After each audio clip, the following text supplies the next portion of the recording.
Hello, welcome, and for those returning to our channel, welcome back. We are Wayne Melissa Travel, a 50-plus couple sharing our adventures in budget travel. Hi, and welcome back to the channel.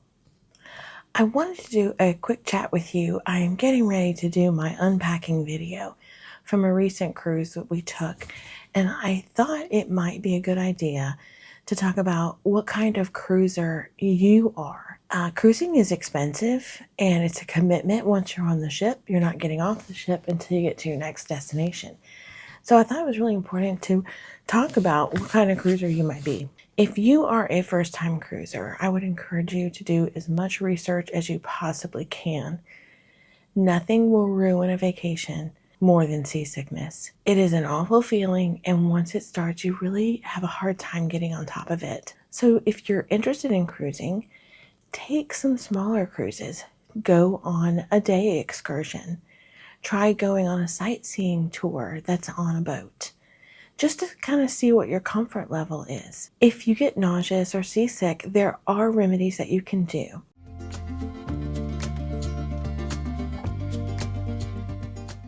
I went on a day trip, like a sea excursion for the day, and I discovered very quickly that I had really bad seasickness. It's something to do with my inner ear, but it made me extremely nauseous. After that, I never cruise without a patch. The patches go behind your ear and they're super simple to put on. And then I take Dramamine at night. It helps me to sleep, but it also helps with the seasickness. So find out if you can be a cruiser, first of all. Once you've decided that you do want to try taking a cruise, for first-time cruisers, I would really recommend taking a 3-day or less trip.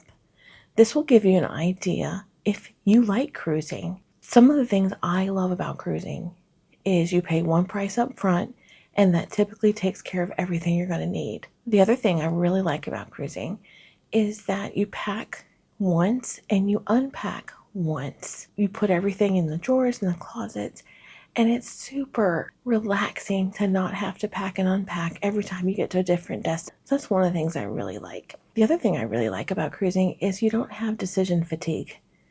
Everything is there for you. If you want to go to entertainment, or if you want a particular type of food to eat, it's always available. And so you don't have to go, oh gosh, where am I going to go tonight?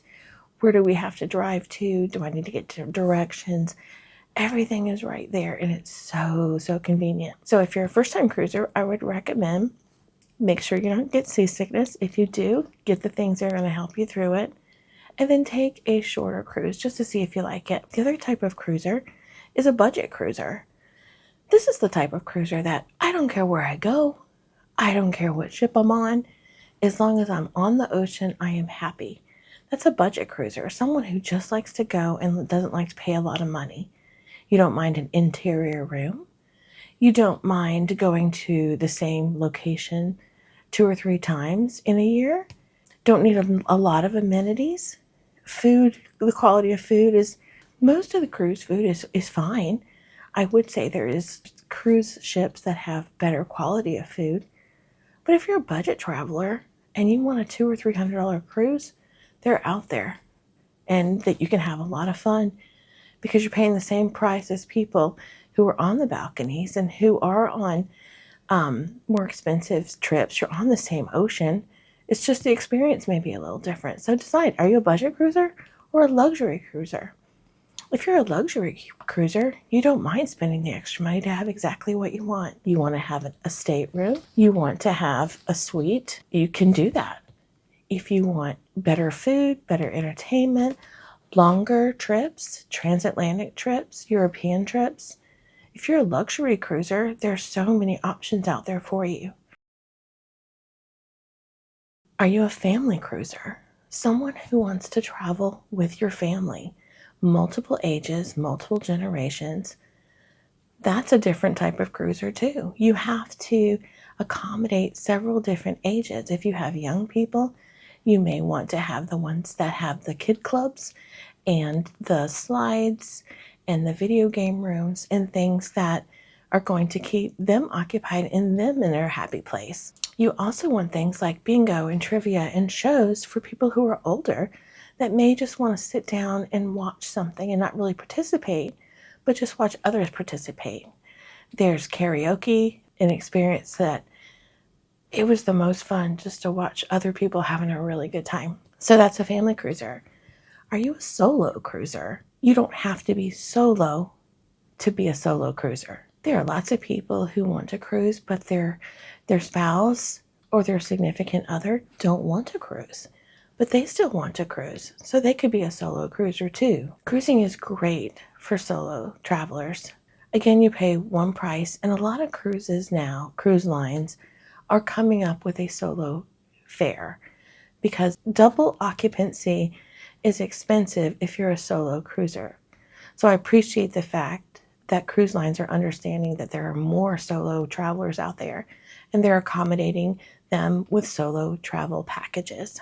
As a solo cruiser, you can be alone or you can be involved in group activities. They have painting, they have social events, they have excursions that are just for solo travelers. So do some Googling out there, get on the Googler and check. It's simpler than you think. You go back to your room and you can decompress, you can unpeople, as I like to say, and just relax and do what you want. But if you want to go be around other people, there's so many different ways to do that. Dining. If you're a solo cruiser, you can totally sit by yourself if you want to, or they are so happy to put you at a table with other people. It's not unusual, regardless of what kind of cruiser you are, to be seated with other people at your table. Most cruise lines, though, will accommodate you if you prefer not to do that. I know Wayne and I, when we cruise, we really like intentional time together. And so dinner is one of those places where we can do that. So we often opt to just have the two of us at the table.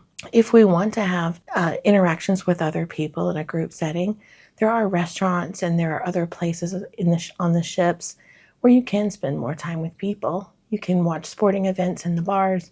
You can go to the casino. You can go to the shows. You can participate in the games. There's so many different ways to people and not people if you want to. I am going to do a couple more videos about cruising.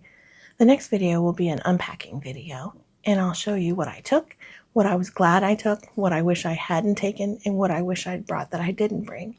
I will also have a few Amazon products that were super helpful and made the cruise so much easier, especially in our room, keeping our room organized. So if something like this interests you, don't forget to hit the like button and subscribe to our channel so you don't miss our next video. Thank you for joining me today. I'll see you next time. We appreciate you sticking with us to the end of this video. We share travel tips, packing videos, and tools for navigating the points and miles ecosystem.